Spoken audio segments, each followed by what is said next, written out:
Assalamualaikum warahmatullahi wabarakatuh. Kami dari kelompok 9 akan mempresentasikan hasil kerja kami mengenai tindak tutur. Yang pertama adalah pengertian tindak tutur. Tindak tutur merupakan unsur pragmatik yang melibatkan pembicara, pendengar atau penulis, pembaca, serta yang dibicarakan. Dalam penerapannya, tindak tutur digunakan oleh beberapa disiplin ilmu. Berdasarkan beberapa pendapat ahli, dapat disimpulkan bahwa tindak tutur adalah teori yang mengkaji makna bahasa yang didasarkan pada hubungan tuturan dengan tindakan yang dilakukan oleh penutur kepada mitra tuturnya dalam berkomunikasi. Artinya, tuturan baru bermakna jika direalisasikan dalam tindakan komunikasi nyata.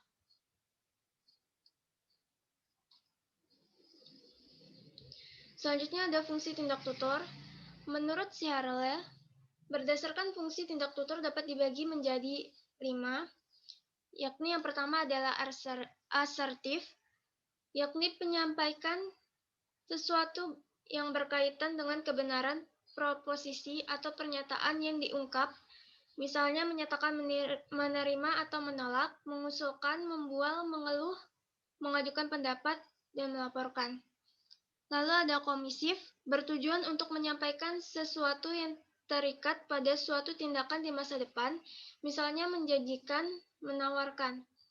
Lalu ada deklarasi, yakni fungsi ilokasi ini adalah untuk mengungkapkan pernyataannya yang keberhasilan pelaksanaannya tampak pada adanya kesesuaian dengan realitas tindakan, misalnya mengundurkan diri.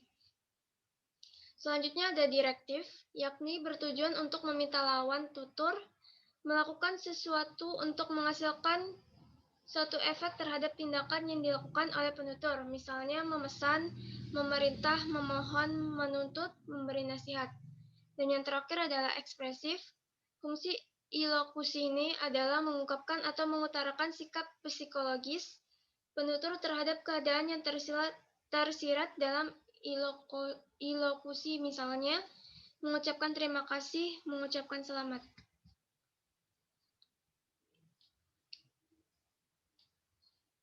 Ada juga fungsi tutur menurut Leach mengatakan bahwa fungsi sosial tindak ilokasi dapat dibagi menjadi 4. Yang pertama adalah kompetitif.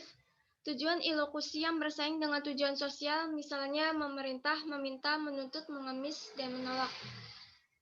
Lalu ada menyenangkan. Tujuan ilokusi sejalan dengan tujuan sosial, misalnya menawarkan, mengajak, atau mengundang. Menyapa, mengucapkan terima kasih, mengucapkan selamat. Lalu ada bekerja sama.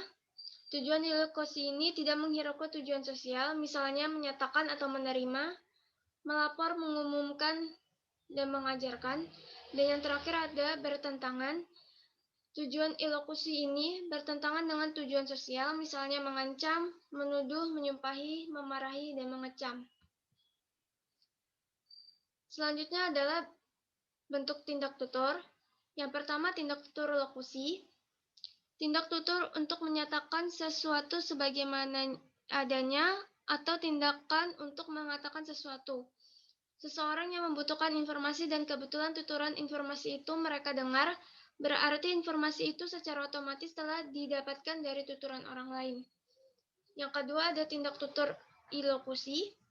Menyatakan sesuatu juga menyatakan tindakan melakukan sesuatu atau tindakan melakukan sesuatu. Dalam hal ini, seseorang ketika menyampaikan petuturan bukan hanya menyampaikan informasi saja, namun sebagai petuturan itu diharapkan melahirkan respon dalam bentuk perilaku. Selanjutnya ada tindak tutur perlokusi, tindak tutur yang mempunyai pengaruh atau efek terhadap lawan tutur atau orang yang mendengar tuturan itu. Dalam tindak tutur perlokusi ini, penutur berharap ada perhatian dari lawan tutur terhadap yang disampaikannya. Selanjutnya akan dijelaskan oleh Najma. Ya, selanjutnya ada representatif, tindak tutur yang mengikat penuturnya kepada kebenaran atas apa yang dikatakannya. Yang kedua ada komisif, yaitu tindak tutur yang mengikat penuturnya untuk melaksanakan apa yang disebutkan di dalam tuturnya. Yang ketiga ada direktif, tindak tutur yang dilakukan penutur dengan maksud agar lawan tutur melakukan tindakan yang disebutkan di dalam tuturan itu. Yang ke yang ke yang keempat ada ekspresif, yaitu tindak tutur yang dilakukan dengan maksud agar tuturannya diartikan sebagai evaluasi mengenai hal yang disebutkan di dalam tuturan itu.